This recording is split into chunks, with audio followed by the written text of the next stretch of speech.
Former child abuse and sex crimes prosecutor Wendy Murphy joins us now on the phone. She's also a professor of sexual violence law at the New England Law in Boston. So listen, we all watched this interview and, we're struck by just how explosive and how emotional he was, Wendy. But, with your background and experience, I'm sure there were other things that stood out to you.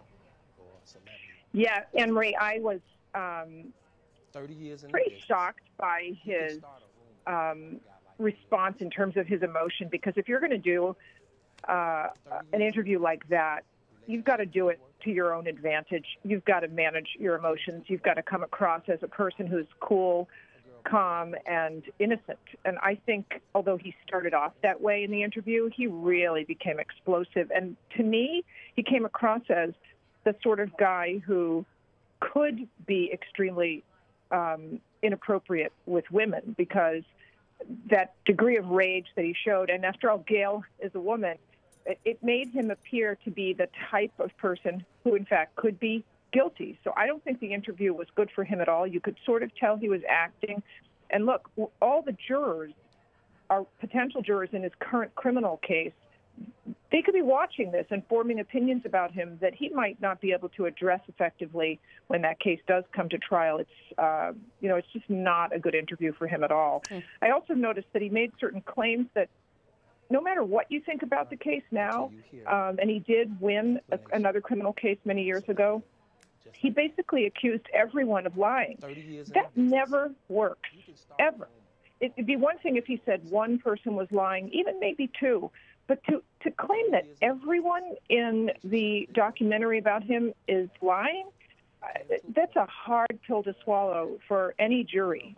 Even if they like the guy and love his music, it's really hard to persuade a jury that absolutely everyone, and we're talking about a large number of people who's accused you of doing something inappropriate to a girl or a woman, that they're all liars. That just doesn't fly. I thought it was interesting, too, that at one point when he was sort of denying the claims, he started sort of throwing in other claims that no one's actually accusing him of keeping women chained in his basement. And it just sort of struck me as an odd reaction to sort of defend yourself against accusations that haven't even been lobbed at you yet. Yeah, that's an interesting observation. I don't know if it was just hyperbole, where he was trying to ramp up the claims against him to make them seem absurd so that anybody watching might say, oh, well, of course he would never do that. He might be holding women against their will and bribing them and using mind control or whatever devices he's using. But, boy, he'd never chain them. In some ways, just propping that up almost like a straw man to strike it down struck me as strategic on his part and a little absurd, frankly. So as a former prosecutor, do you think if you are a prosecutor watching this interview that you're thinking to yourself, this is just one more piece of evidence that I need or that I can use in making my case against this singer?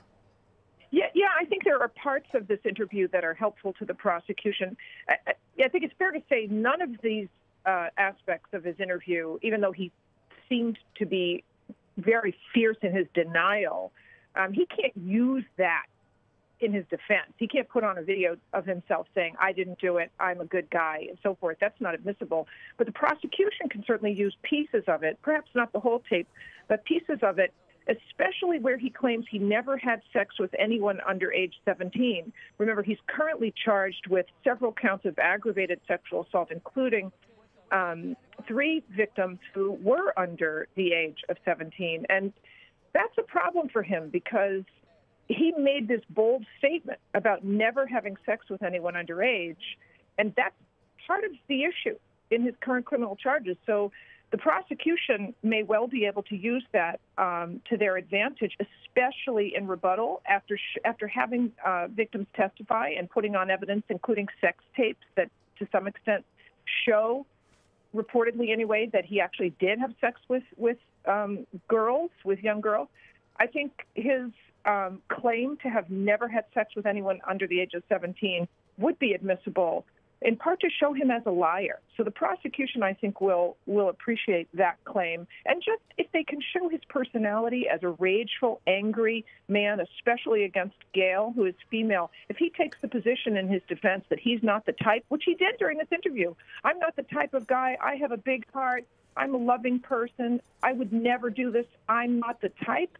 If he takes that defense on during his criminal trial, the prosecution can put this up and say, look at you. You're like full of rage and anger. You are the type of person who could abuse a woman. That's exactly what you showed in your interview with Gayle King. That's how I'd use it. I think it's important to, in the interest of fairness, to let everyone know that he has been charged. He had been charged before in 2008. The exact same thing. There was video back then. There were people who testified against him, and he was acquitted.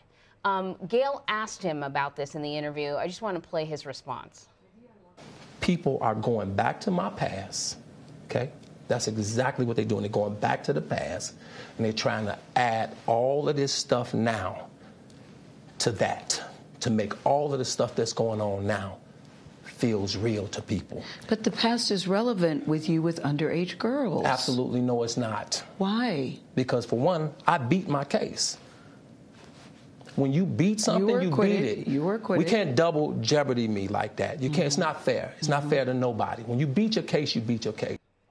So, I mean, does he have a point there? I know he said he beat his case as opposed to he was not guilty. It was interesting phrasing, right? But, I mean, he has a point there that he's been down this road already. There was a lot of evidence, the prosecution felt, and he was acquitted. Yeah, but no, he's wrong. He was acquitted on other charges. He was not acquitted on the current charges. So he can say all day long that he beat those past charges, and he did.